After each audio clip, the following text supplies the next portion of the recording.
Hello friends, family and other creatures of the sea, and welcome back to a best of 3 from the Masters Colosseum number 8, the big ongoing tournament. Today we have Clem versus Zaun, and Zaun is opening up with... What in the hell is this actually? Oh, this is freaking cool. This is... So he opened up with a double gas, double pylon, pre-nexus. This is really quite rare. It's economically a little bit pricey for him because your nexus is delayed. You're going to have less workers. You're going to be oversaturated in your main base. So what are the benefits? As with everything in life, there's always trade-offs that you're making, right? It's very rare that something is just good. It's the same in StarCraft 2. So he's getting, you know, certain things are worse here. In this case, the nexus is going to be delayed. The probe count is going to be lower, so the mineral economy is worse, but you have more gas. And this actually allows Zaun to open up with a sentry stalker into a hidden Stargate. So he gets full information here with the hallucination scout, and then is going to be capable of responding with whatever Stargate unit Zaun wants. Second gate also coming down. This is a... Is it a double-edged sword? No, it's a trick, a two-punch trick. It is a trick with a multifaceted trick, is what I should call it. So the first part of the trick here is that the tech is going to be hidden and that there's a sentry. That's already quite weird. And the second part of the trick is that you're showing Stalker. Stalker is so freaking indicative of this being a Twilight Council opener, right? That is the standard. That is what Clem is looking at. And I'm really curious how Clem is actually going to be following this up. Yeah, he's just going to go across the map here. 6 Marines and a mine. There's going to be 2 Phoenixes ready. Third Phoenix about halfway done when this hits. There's going to be a good amount of units as well because the gas count is so high. Even the warp gate was quick. I mean, this is going to be a very one-sided affair. This is going to be a complete sweep here in favor of Zaun, as long as this mine doesn't get the burrow. That is a prerequisite here. Okay, he gets the lift there on the mine, is going to kill the Cyclone instantly. We have a Guardian Shield as well. Complete destruction here, Clem. Look how sad he looks. Look at that lip, man. It is bending down like a freaking comic character. He's expressing sadness right now. Yeah, you got freaking tricked here. Zaun with a phenomenal opener. Hey, just A-class, baby. It's a different level we're playing at here. What a nice start there. A nice start out of Zaun for Zaun. He's now just going to run in here. We don't have a Guardian Shield quite available. That means that these Marines will be dealing a lot of damage. The tank gets cleared. Viking on the high ground, Liberator on the other side of the map. Is that getting any kills? I'm not seeing it right now. Quality isn't as good as it usually is, of course, as we're using a live feed. Okay, Liberator has been set up. It's getting 3 worker kills. Phoenix is just gonna die. Oh, yeah, it is gonna die. Good control there on that Viking by Clem. But the real issue here is, of course, going to be these Stalkers on the low ground with no real catch. A Cyclone is going to be halfway done at this point. Probes are still dying. Has that Liberator been knocked out yet? I'm not so sure. More Marines now being taken out. Viking is gonna land. This should be enough to clear these Stalkers, I think, eventually.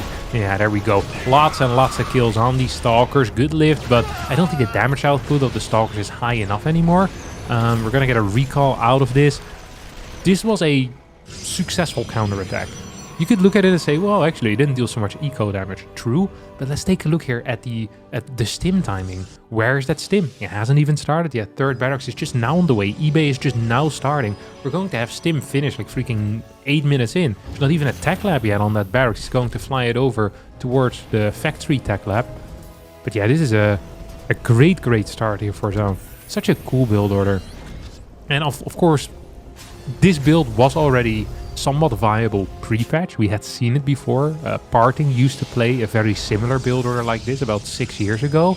However, with the energy recharge and having renewed hallucinations basically whenever you want, it makes this build so much stronger because you're getting the rescout, you're getting the initial scout, then you're getting the confirmation as to what is happening, and maybe even some positioning on where your opponent's units are going, or You know, is the medevac going to the main? Is the medevac going to the natural? What is kicking off follow-up wise as well? So you're just gathering more information. On top of that, having a Guardian Shield defensively, we saw being a big help there as well. So yeah, phenomenal start here for Zaun. Of course, that ain't the end of it, because I've seen bad starts before for Clem. And one of the beautiful traits that Clem has is his ability to come back into games where he has no business being in. I've been on the receiving end of that transaction many times. Personally. Okay, 3rd CC is on the way. And this is something that Clem more frequently does, I want to say, than other Terrans, is that he builds his 3rd CC before he builds his first set of medevacs. I've been noticing this. A lot of other Terrans, they like getting that CC after the initial move out, and Clem is completely fine with just getting a slightly later initial move out. Very often his first move out isn't even a real move out. It's a move towards the middle, which entire purpose is to bait out a Zealot run by or some type of harassment setup. Ooh, Phoenix almost dies there. Vikings were ready to shoot and then quit the animation midway through. There's no robotics facility with this quite yet, or no prison with this quite yet.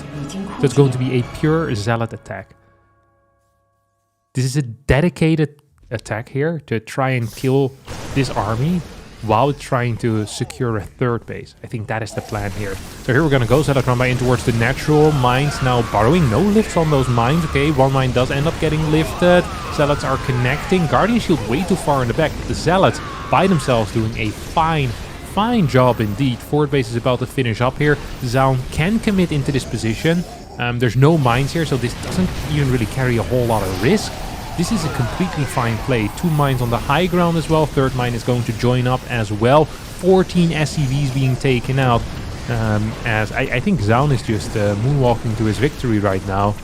Oh yeah, he's touching his hat. He's making those woo noises. That was a very terrible Michael Jackson impression. Okay, my voice is shot. That's why. Otherwise, my Michael Jackson impersonation is spot on usually.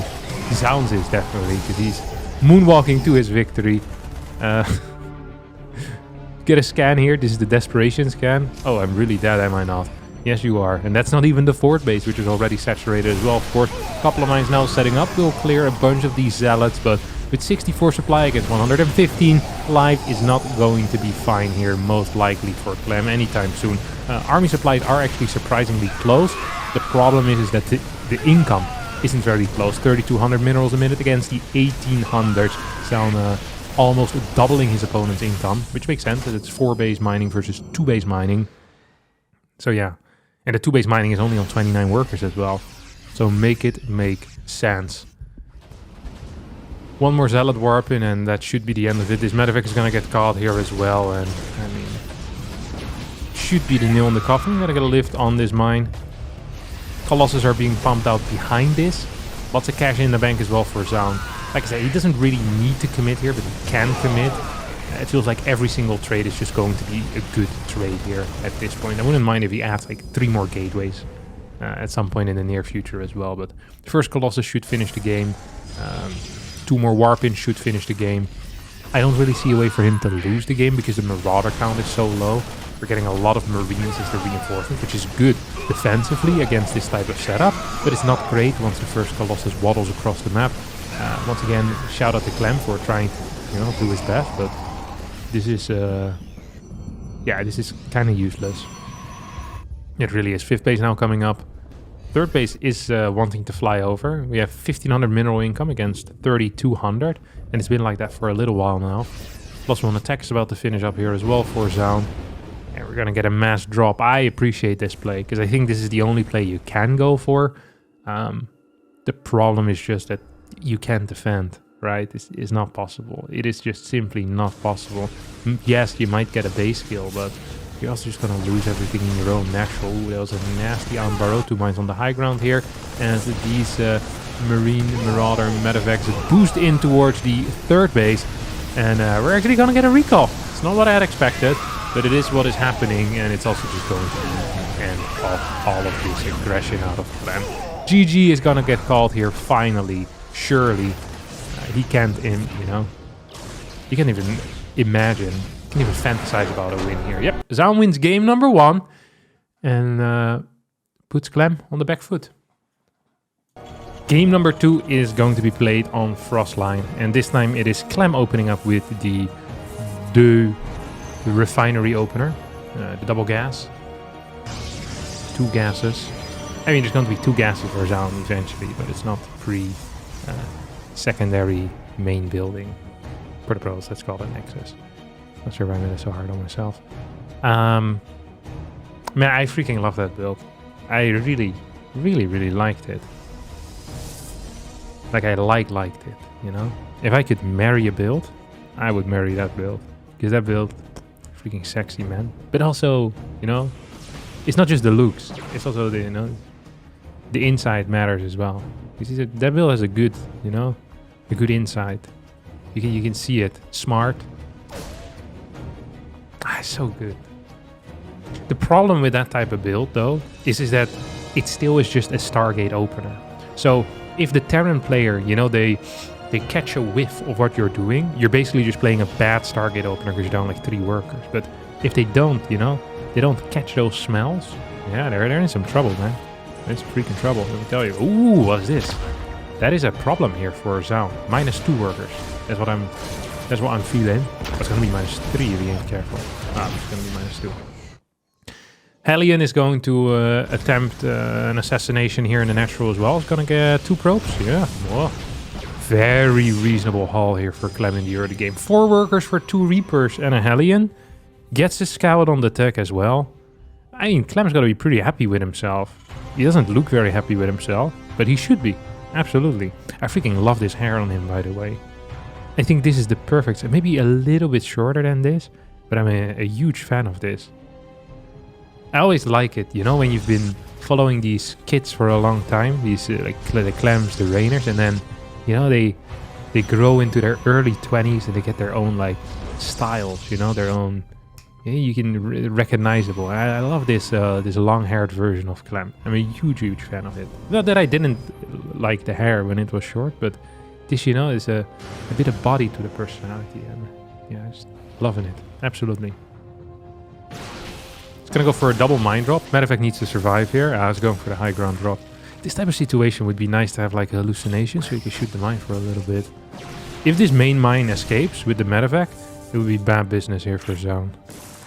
Oh, bad business for Zaun. Bad business for Zaun. Blink is pretty far away here. What's this? 3 gate? 4 gate? 3 gate. With a robo. Yeah, I'm not loving this opener here for our South Korean Protoss player, let me tell you. Yeah, I'm not loving it. He's cutting workers like a madman as well. You see that? No 3rd gas, no workers, no nexus. And supply block. This is the holy trifecta of things that can go wrong. Maybe he's not building workers though, because, you know, he's freaking supply block. That wouldn't be completely crazy. Setup for Clem. Clem is one of the only Terran players that has a brain. No, that's not true. I am not entirely positive that he has a brain, but I think he's one of the only ones that has a brain. You know, it's like how we're not sure whether the AIs, you know, they have feelings yet. He might be simulating having a brain. It's the same, you know, they might be simulating having, you know, being sentient. With Terrans, you can never be sure enough. How did I get there? Oh, right. It's because of his building positioning in the main base to deal with Blink Stalkers. It is very pretty. And it actually has a purpose. For whatever reason, Clem is one of the only Terrans that actually builds buildings in consistently the same way against Blink Stalkers, which would make sense, right? If there is a way that is good against Blink Stalkers, you would consistently build in that manner. Unless there's some major downside to it, which there isn't. So the other Terrans not copying this building positioning are... Well, they definitely don't have a brain, that's for sure. They're not even simulating having a brain. I just don't understand it. All other races, they use their buildings for stuff, not Terran. Something that I've seen some Terrans do as well is using a lot of their secondary infrastructure in the natural for creating chokes. Barracks, Ghost Academy, depots in the TVP matchup, so that Zealot run-bys are less viable. I think that's also a good thing. I've seen Clem do that a lot in the past too. StarCraft 3 really is about optimizing a lot of different small things. And the highest level players often have just optimized the most. You know, they abuse everything very well. I think that is the hallmark of a top level player. Here comes the Raven. The Raven should not be capable of doing anything. There's 2 Stalkers there. I think that is enough to at least stop single auto turrets from being annoying. So double auto turrets need to be used there. These Stalkers here are coming in from the back. It could be a little bit awkward. Yeah, Zaun there wanted to come in from behind, but Clem did not quite have the towel setup prepared quite yet. The guy ain't ready for this. They will just return back home. Just gonna have a frontal attack here.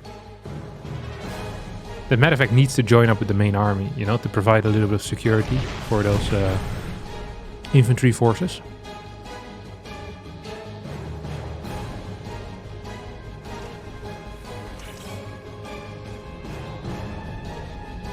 Triple Zealot run by. Shouldn't do anything. There's a bunker, there's a marauder, there's 2 marines. I mean, Clem in this situation, he doesn't really have an objective here. As in, he thinks he has an objective because he probably believes there's a fort base going up right now. But that fort base is going up north. So this push out, I mean, it doesn't need to do anything over here. Ideally, we'd have medevac 2 and 3 going towards the top side at the same time. But even without that, I just don't really mind Clem's position. 58 workers to 58. What is it, like 3 gas? 2 gas? This is a 2 gas build order. It's 2 gas versus like a 4 gas Terran. This should be theoretically impossible for Zaun to win here. Any fight that is going to happen in the near... Actually, even the far future. Just in any future here. I don't see Zaun really winning. I don't need a banging engagement. Clem just scans. He's like, oh yeah, 3 tanks. Even without the tanks, this would be a scary army to engage into. It's gonna split off some units here. Cannon actually helping out. It's rare to say that in this matchup, but it's actually really helping out. It's a good setup here for Zaun. He just doesn't have enough stuff, I think. This fight went as well as it could have, and he got absolutely slaughtered. Okay. The setup was good though. You know, again, I got the jump on Clem, but hey, it doesn't matter so much if you're not in a good spot. Colossus now is coming in. Tank in the back, not really participating in the battle. Good Zealot run, but he's gonna get 6 worker kills. It's actually becoming pretty important now for Clem to end up clearing this fort base up top. Because if you don't, then maybe you're in this weird situation where Zaun survives. Maybe with a Zealot run by something can happen. Wouldn't want that. And Zaun's still only 55 workers. Like, that is a pathetic worker count. It really is. Triple auto turrets now coming down. They're gonna snipe that cannon. And a couple of workers as well. Oy, oy, oy, oy. Dude, I freaking hate Ravens with such a passion. It's insane. It's always the area units that I hated most throughout my life. What the hell's happening in the natural, Mr. Observer? I think it's a mine drop. Oh, it is a mine drop. Look at me go. Oh, it's a single mine drop. Is this the mine drop from the early game that he forgot about? Classic Clem mine drop from the early game that he forgot about. If the topside forces or Clem were a little bit more active, they could have perhaps sniped the fort. Even now, they're gonna get a fort base, I think, right? Scan in the middle? No, you don't need to. Wow. That's a kill. And, I mean, that really was the only lifeline that Zaun still had. He now has no lifelines. And then Who Wants to Be a Millionaire becomes a very difficult game if you have none of those left. Even with the lifelines, it's a hard game. The other day while I was flying back home, I actually played it, and I got to like the $500,000 question. Then I failed it. The person next to me was truly invested in my run as well. Like nodding along whenever I got a difficult one correct. I was feeling the pressure, you know? I gambled a couple of times, and then when I had the answer correct, I just mumbled to myself, I knew that. Oh, so easy. It was rough questions as well. Like Nobel Prize winners. Who knows that stuff? Who the hell is Albert Einstein? Never heard of that guy. German pricks. Yeah, dude, that dude was so impressed.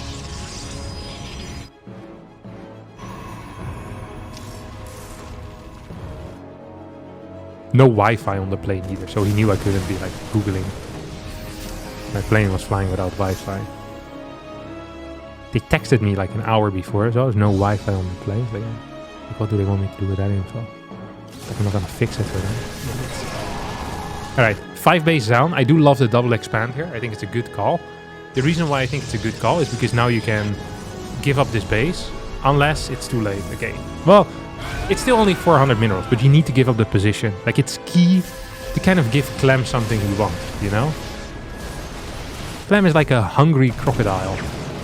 Okay, and you just grew a third arm to feed that to the crocodile, and now you hope that the crocodile is going back into the marshes, back into the swamp. Hang out with Shrek.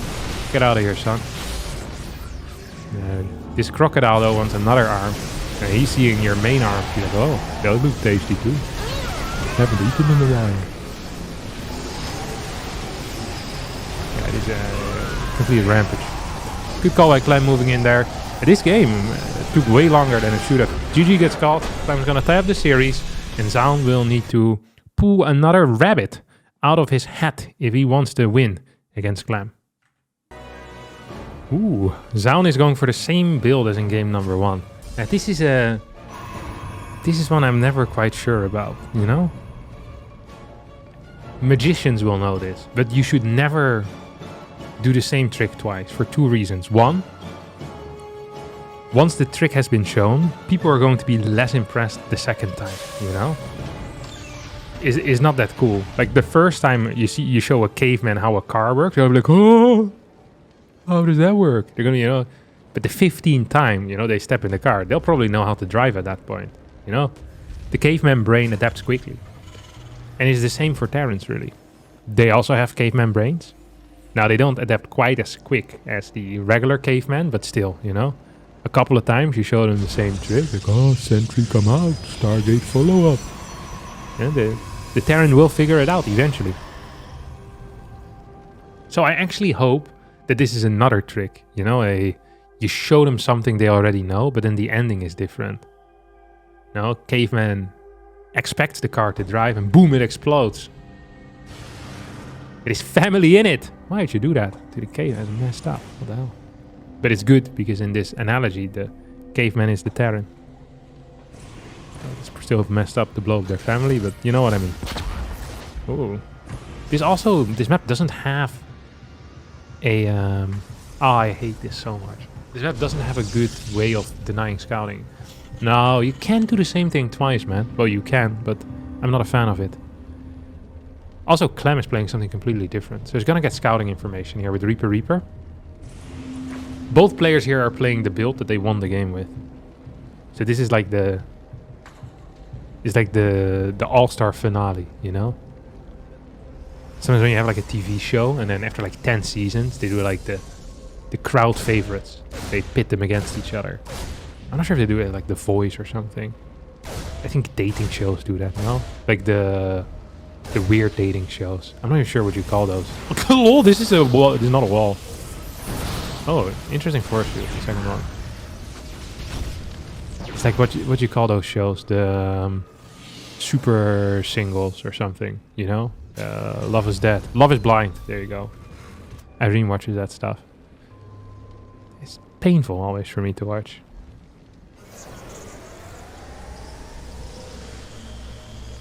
I think the worst ones are the ones where you have like I'm not sure, they call like Temptation Island. Is where you have a pair of people. I'm not even sure if I would call these people being in a engaged and serious committed relationship, but they're in some type of relationship with one another. And then in order to test the strength of their relationship, they separate from their partners.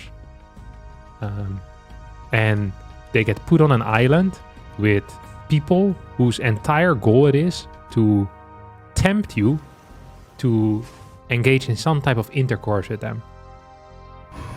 That is the concept of the show.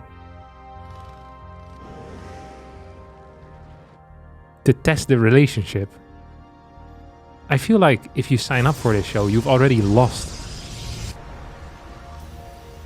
These are usually also relationships. Like, we've been in a relationship for 6 weeks and then we decided to sign up. It's like, oh, sure, this is gonna go well this time for the first time ever in season 17.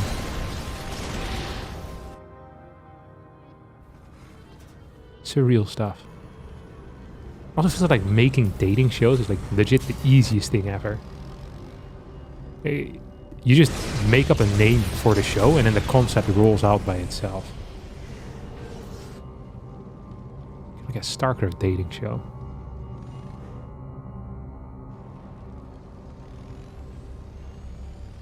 For whatever reason, I can't think of a name right now. Boy, it would be great. Make people play co-op, that would be a real test. That would be a real test of relationship. Freaking putting people on an island with some eligible bachelor. Nah, that sounds easy. Try playing co-op with your significant other, man. You know, one of the worst things they did in co-op is they gave you the ability to see what the other person is doing. This is the devil's juice, let me tell you. I look at that stuff. I see freaking Irene looking at her depot while we should be busy fixing an objective, like killing some freaking trains. And like, are you killing the trains? And I see her just, you know, trying to raise her depot 7 times in a row. Like, I'm ready to throw it. I'm real upset about that stuff. Temptation Island is a joke compared to that. Co-op is where it's really at. Never see that suggested on Netflix, do you? The co-op test. Dun dun dun. So you can play with Jim Raynor and Kerrigan. Like, what the hell is Clem doing here? But this is some wonky push. Freaking Viking tank. Pre-stim. Salmon also is going for the weirdest defense possible because he's just been consistently confused by whatever the hell Clem is doing. Which is understandable because this looks wonky as hell. He went for charge though, which is actually gonna come in handy if he gets more than 4 zealots out. If he gets like 6 zealots, oh, we just lost 1. No, he kept alive. Oh, Phoenix movement is good. Dude, actually, legit. If he gets a warp in and he chases this army, he's going to be freaking back and kill this Viking on the left, Viking on the left, Viking on the left. Okay, he's gonna lose 1 Phoenix. Yes, gonna lose 1 Phoenix. Pick up some reinforcements. Actually, Zaun really needs to chase this because his eco is not good enough. He's 46 workers, man. His eco is balls right now. He needs to chase. Hello? He needed to chase that. Because if he could clear like 2 tanks and the entire army, that would have been good. Like having 5 charge bots against no stim, no combat, bio units, like that stuff is like crack, man. That is like absolute crack. Okay, Templar Archives on the web. What the hell is he doing? Templar Archives? You know, sometimes you start a sentence, like the words come out, and you're not entirely sure yet on whether the sentence is a weird one. You know, it's like you're just narrating your life. You're like calling someone. It's like, oh, there's a clown beating up an old grandma. You know, it's like, what? That isn't normal. Just like here, storm isn't normal. You know. Phoenix charge immortal into storm. The composition that gets countered by ghost. Everything in that composition gets countered by ghost. I've never been a big fan of clowns, by the way. One of my earliest baby pictures that I have is me crying in the arms of a clown. I'm not sure why that picture was taken. Like, oh, he's crying in the arms of a clown. Quick, snap a picture. So he will remember this forever, in case he wants to relive this trauma. Surely it's not going to have any real implications for his development as a young adult. No? I just tried. You guys tried to put me down, but no. Still here swinging, baby. I hate clowns. No offense if one of you guys in there, you know, clowning. I know the clowns, they take their job very serious. I'm just not so into the clowns. Never really have been. It's just not for me, you know. Not huge into the physical comedy stuff in general. And the makeup, like it's more scary than funny to me.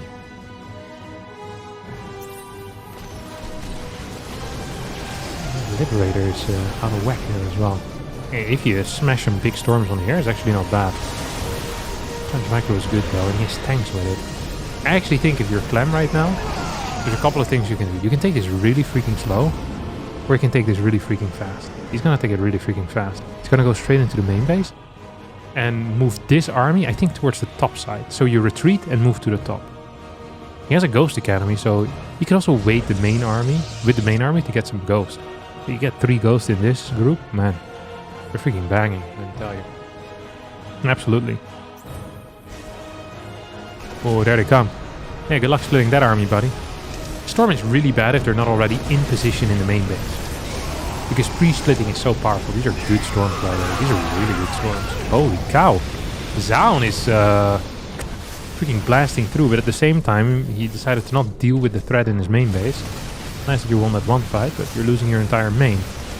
That's also an issue. Yeah, these Templar being warped in. Could try the energy recharge of one of them. It's not quite gonna do that. Losing so many pylons here. And now the ghost count is growing. Look at Clem, he feels comfortable now. He's setting it up, baby. Let's go. Archon's gonna get knocked out as well. Still no storm here. This is not enough to clear this up in the main base. This is the trickle-down economics here. The trickle-down army, sending one unit at a time into your main. It doesn't work, buddy. It's just gonna get eaten alive by the Terran force again and again and again and again. Floop. Gonna drop 6 units in the natural once more. And now he's sending his entire army. That means your fort base is vulnerable. And you know what's happening. When you're chasing this with your entire army, you know that Clem's gonna hit somewhere else. And it's gonna be the fort. Yeah. Well, we get a recall of 2 immortals there. That's not gonna work. We have storms, though. That's a good one. It's a good first storm. But that's just, yeah, 1 storm. We're gonna need more than that. Fort base goes down. 170 supplied at 97. Clem is going to win this series with a very clean 2-1. Cute build in game number 1 out of Zaun, but he could not reproduce that success at all. GG gets called. Zaun looks upset. Clem looks relieved, if anything. And now happy. Look at it. What does he have on his chin? In his excitement, maybe cut himself with a nail or something. Ah, nice hairdo. I love this. Solid look. Wow. That's going to be it for me today. Look at these results. Clem beating Oliveira with Protoss. I already posted that in this channel as well. If you haven't seen that yet, that's now spoiled. Happens to the best. I love all of you equally. And see you all next time. Bye-bye.